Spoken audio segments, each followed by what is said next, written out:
How many hours have you got in this, do you think? I'm working it out thinking, I can't charge him that. The engine, it just weren't right, so I thought I had to just do a compression test and a leak down test, and found it were knackered. The top of the engine's been out, the valves have all been reground, relapped, gearbox out, dual mass, new clutch, slave cylinder.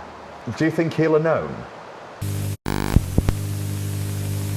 When you go to a car dealer and they knock money off your car, there's normally a good reason for it. I'm going to show you why we knock money off cars, because I knocked a little bit off a car and it's cost me a huge amount to put right. So we're on a little road trip this morning. Got my trade plates, got my big coat, because it's cold out, and we're off to go and pick up a car from a specialist that we thought just needed some spark plugs, and he's had the engine out of the bugger. Join me. Right, so we are on our way to a specialist, an Abarth Specialist. There goes my trade plates. Who knew there was such a thing? A guy based down in Huddersfield called Andrew. And basically, if you've not seen the video, we bought a Abarth on part exchange against an M3. There was basically a little bit of an issue with this car where it was making like just a bit of, it's like the smallest of vibrations, but it was doing my head in. So we decided to swap the spark plugs out. That didn't work. Then we started looking online at engine mounts. We weren't convinced it was going to be that. And then a subscriber reached out who owns an Abarth Specialist and just said, I will be able to find out what that problem is, and I bet I can do it faster than you can. So we're off down now to pick up the car, but bad news, spoiler alert, there's some serious problems with that car. So we knocked 500 quid off it for this little shaking noise. It wasn't right, so we put it right. How much more than 500 quid do you think it's cost me? Well, let's get down to Huddersfield and have a little look, shall we? So here we are in a rather unassuming unit in Huddersfield. Are we in Huddersfield? In Huddersfield. We're in Huddersfield. And this is Drew, mate. Yeah. Thank you. I appreciate your efforts on this, because this has got a little bit out of hand. This is why we chip money off cars as car dealers, but I still buggered. I chipped 500 quid off for that noise, but I thought I had good reason to, and you're going to talk me through exactly why I had good reason to, mate. So what have you done on this then? We've stripped the engine down. Yeah. Basically got all the valves out, reground them down. They're all pitted with carbon build-up. Just basically built the engine back up. It was still shaking, so we just stripped the gearbox off and dual mass flywheel. Basically. After checking the mounts and everything, so we've got like stuff on the shelf, so that's why I said bring it here, because we'll just, rather than parts cannoning it, we'll just get off the shelf and then it can just go back on the shelf. So yeah, it weren't mounts. They don't really go wrong, to be fair. Well, when you put it, when I googled it, crystal ball, everyone goes down the route of disease or something. Yeah, exactly. You're going to die. But everyone went down the route of engine mounts with it, which would have been our first point of call. It would have been nice, wouldn't it? Yeah. Have you got the old flywheel we can look at? Got the old flywheel. Yeah. Have a look at this. No, I don't trust you. So like, it was wobbling. Yeah. So like this centre here is not meant to be much gap, and it's, can you see? Yeah. It's all over the place, spinning, isn't it? It's just up, down, down, bounce, just bounce, shaking, But it's had quite a bit of wear, and the clutch is quite warm as well. So what's it telling you? Just, I think, short distance journeys, and I just don't know who's drove it, but so someone's riding clutch a bit? Yeah, maybe something like that. But saying that, it's quite worn, so it's not done many miles, so it's got to have, it's either a defect on the flywheel, or it's took a hammering. No, never. Surely not. Yeah, it took a hammering, hasn't it? So, but like the clutch plate is quite burnt as well. So my thoughts are, for ever the optimist, is because the valves are all coked up and that's knackered. If it had been thrashed about, the valves wouldn't have been coked up. That makes sense. No. So that's telling me first time driver or short journeys or combination short journeys without getting hot. So yeah. I just hope it was a person that owned it before him, because he part X'd it and he's going to be doing that to the M3 we sold him.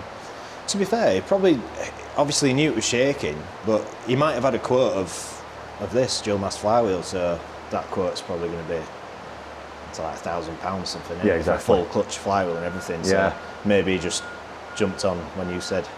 I said 500 quid off. Quid, he's just like, that'll do. Well, my gut would tell me. Or someone could have diagnosed it as engine mounts, like say. Well, we diagnosed it as spark plugs or something to do with fueling or injectors or something like that. Just felt a bit just. Did you buy a car off you? Yeah. Might not have been. Yeah, well. It's not like he didn't just sort of give it you and run. No, well, he actually bought something off you, so exactly. maybe. If it had been someone who was just bringing it in for sale, you start really asking questions then, don't you? It's just a happen chance it's a part exchange. Running out of the door, Yeah, yeah, exactly. Money's cleared and he's gone. Can we put a bonnet in? You show us. The keys are on seat. Talk me through exactly what you've done. So, right, so has the engine fully been out or just head off? Just all ahead. The bottom end of the engine's still there. We just like clean the top of the pistons. The top of the engine's been out. The valves have all been reground, relapped, and then obviously all new gaskets and everything built back up. And then we first checked the engine mounts. We swapped them anyways because it was a 2-minute job. Right, okay. Just because sometimes you can't really tell, can you? Like, it might be like looking, internal. But yeah, it weren't that. But I did take it for a drive and it drove a lot better. It's just quiet, smooth. No tapping, you know, remember when you... Well, when you picked it up, it wasn't tapping, or maybe I just didn't notice it, but it didn't feel like it was tapping before, and then you picked it up and it started tapping. Yeah, it just weren't right. Cylinder 4 this side, it was just leaking through the exhaust valves, so that was sorted. It was still shaking, so yeah, gearbox out, dual mass, new clutch, slave cylinder, and a cam belt kit as well, and water pump. Yeah, and to be fair, are they due every, is it 5 6 or 6 years, is it? Yeah, so it'd have been due. Yeah. So I'm trying to man-mass my way into, all right, it needed that anyway. Like people charge like $350 for that anyways. So right, okay, plus that, for a cam belt and water pump kit, so. Yeah, so fair enough, so it needed that doing it, yeah. Look, so you needed, so that's like a bit of margin. I've been done, mate, I'm just trying to make myself feel better about it, but do you think he'll have known? I don't know, to be fair. You know what customers are like. Could have known, but he knew we were an issue. He was shaking. He could have bought it like that. You never know. He bought it from main dealer. How many miles did he do? I can't remember. From whenever. Is a service book in it? That's the thing as well. Getting it off you, I didn't really ask. Like who'd had it. Like if you'd have said, 90-year-old had it. Yeah. Old lady, lovely. Right. Okay. I'd have just gone straight for the clutch. Would you? Yeah. Yeah. To be fair, the engine, it just weren't right. So I thought I had to just do the compression test and the leak down test, and I said there's no way of getting the valves out to clean, where they sit back and seat.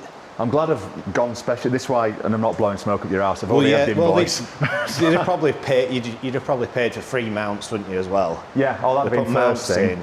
We did loads, because there were no codes, were there? Yeah. So we swapped the whole injector rail, stuff like that, the PCV, just quickly. Just to check, to swap. And then obviously did the leak down and found it was knackered. But it's fixed now. I think so. Oh, good service books. No, it's in my office. It's not in the handbook, is it? It's separate. It's technically brand new. Technically, it's all clean. So just put another $2,000 on top. It'll all add up again. But I mean, there is an argument for that, isn't it? But the problem, you'll get this with Auto Trader, is I can't charge any more for it. So it'll sit next to somebody else's that hasn't had a timing belt, hasn't had a pump, hasn't had a clutch. And exactly. Mine will look dear if I put 500 quid more on it, so we're stuffed. But it's on proper tyres as well, isn't it? It's nice. Would you buy it? Bloody hell. You got a trade bid? I'm already backwards. I've got to retail it. Has it done 40,000 or something? 37. 37, yeah. The good thing is, when did you buy it? When did you get it in? I was thinking this on the way down. It'd have been a winter sale and now we're into spring. It'll go in 2 minutes, to be fair. Yeah. In your dealership, it'll go. Yeah. Hopefully, yeah. Well, I started doing Fiat 500s. That's all I did when I started, because anything that went wrong, buttons. How many gearboxes did you do? Oh, a lot of gearboxes. Yeah, a lot of gearboxes. But they're still buttons. Yeah. Everything was cheap. Yeah. I think the biggest expense was, one MOT was like 500 quid or something for every single strut top, usual sort of stuff on it. So do you just do Abarths now? Just Abarths now. Yeah. So we're just doing these, and we're offering like servicing work and maintenance. Yeah, you found your sweet spot.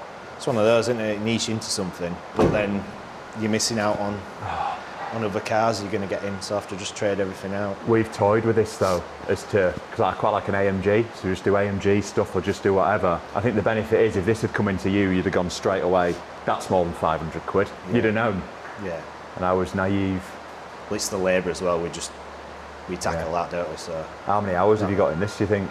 Don't know. I'm working it out thinking, I can't charge him that. I can't, it didn't appear that way on the invoice. Yeah, it's adjusting. No, I saw the hours that you put on the invoice and thought, that's definitely more than that. Yeah, I just did it as though we just literally front end off, engine down, box out, belt at the same time, engine out, like, but we obviously did it in stages, but That's your own fault, mate. yeah, it's just what it is, isn't it? Just yeah. jesting. But yeah, fire it up now, it's smooth and I nice. probably should, shouldn't I? Watch it won't start now, will it? Yeah, it's dead batchy. Remember, this door was shaking. That's smooth now, isn't it? Yeah, it's just no noise, nothing. Yeah. It wasn't actually. It was... The door was going, It was shaking real bad. So and we like did spark plugs on it, and it did seem to get better, but I don't know if it was just in our heads. If you revved it, it seemed to sort of settle. If you revved it, Yes. it's like it disturbed it, and then it went back to the seat and the wheel shaking. So I took it out for a little drive, just to sort of diagnose it, and I parked it, you know, right on the end here. It's at an angle. Yeah. And the clutch sleeve, the clutch stuck halfway up. So I thought something dodgy there with the clutch. So I'm wondering if that was to do with the flywheel. So, They were about to disintegrate, wasn't it? Let's face it. That whistling, by the way, that's normal, isn't it? Whistling. Yeah. It's just turbo, isn't it? Yeah. It'll drop off cold start now. Yeah, and then sort of settle down. On these, the Garrett turbo, and they tend to whistle quite a bit. Yeah. That one's the same. I think they sound good for it. Yeah. Yeah, it's coming off, isn't it? It's a different motor, isn't it, mate? Yeah. Because it's just like I say, the engine's just absolutely clean and just brand new. be confident selling this bugger now. It's ready to go, isn't it? Yeah, literally. Wipe its bum and Just put it needs up for someone to shorten that wiper blade. We won't talk about that. The wiper blade's that long. Now you've done it, you can tell. So before you convince yourself they're just lumpy. That's what they're like. All you have to do is just sit in another one. They're just exactly the same. Yeah, I didn't. Yeah. Well, thank you very much, mate. I appreciate it. We'll get you squared up and then we'll get it up the road test it, get it up for sale, and we'll only lose £1,000 now. So it's gone all right, but no, appreciate it. Are you taking on work and stuff as well if people need stuff? Yeah, if anyone's... So, link in the description below. Yeah, so Thank you, Drew. Thank you. Appreciate it, Sal. We'll see you on the road. Nice one, mate. You're a legend. See you later, pal. Immediately, this car feels like a proper car again. I feel cruel taking it on this bumpy road now. What a sound bloke he is. Absolutely knows his onions when it comes to these things. Oh, that clutch feels nice. And this is the problem, isn't it? When you're a car dealer, you try and do everything as cheaply as possible, which you have to do to keep some sort of a margin in the cars that you're selling. But then at the same time, you want to genuinely do the job properly. And unfortunately, sometimes it just costs money. Now, I know you're going to be asking how much that cost. And to be honest, Drew has done me an absolutely mega deal on that. I know he has. And he's done it because it's car dealer helping car dealer. And that's what I absolutely love about this trade. However, what I can say is it was well north of the £1,000, which is to be expected, isn't it, really, for all the hours that he's put in there. So I'm going to get it on the road, give it a good road test, and get it back to the unit. He's told me not to boot it, but at the same time, not to be too gentle. I wish I was in an Audi.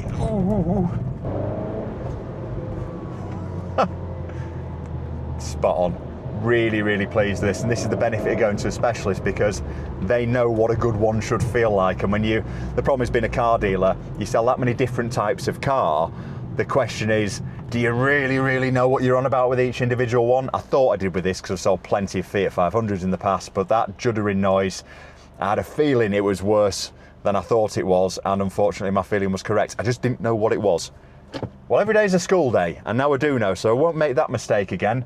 Unfortunately, when you're checking cars, even if you're doing stuff like vehicle score, which is obviously a great way of checking to see whether or not your car's got hidden history, if it's stolen, finance attached, all that sort of stuff. Fantastic product, gives you a free score at $999, but what it doesn't do is give you a mechanic's ear. And unfortunately, it is just a case of having expensive school days sometimes, and I've absolutely had an expensive school day on this one. But lesson learned, there might still be a little bit of profit left in it.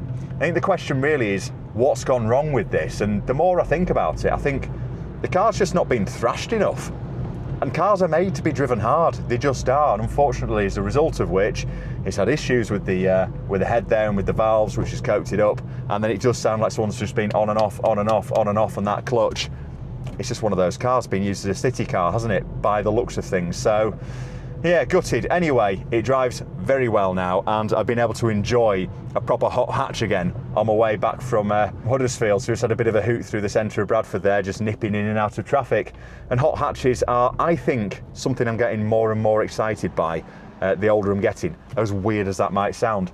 And if you would like to win a hot hatch for £1, we're of course doing a raffle. It is for the Mini, supercharged Mini, one of the nicest examples I could find. Low miles, low owners, and it is only £1 a ticket. It's going to be drawing in a few weeks' time, and of course we are massively undersold because we're such a small channel, but we're trying to do the right thing here and raise some awareness for prostate cancer and for a particular subscriber of ours who we bought a car from, who is suffering, unfortunately, with some terrible news on the prostate cancer side of things. So get yourselves checked out if you haven't done, and get yourself a ticket bought if you haven't done, because money is going to be going to a good cause, and a car is hopefully going to be going to a good home. So there's a link for that in the description below as well. I'm going to get this back to the unit now, wipe its bottom, get it photographed, get it online, and then hopefully someone will have a nice car here ready for spring.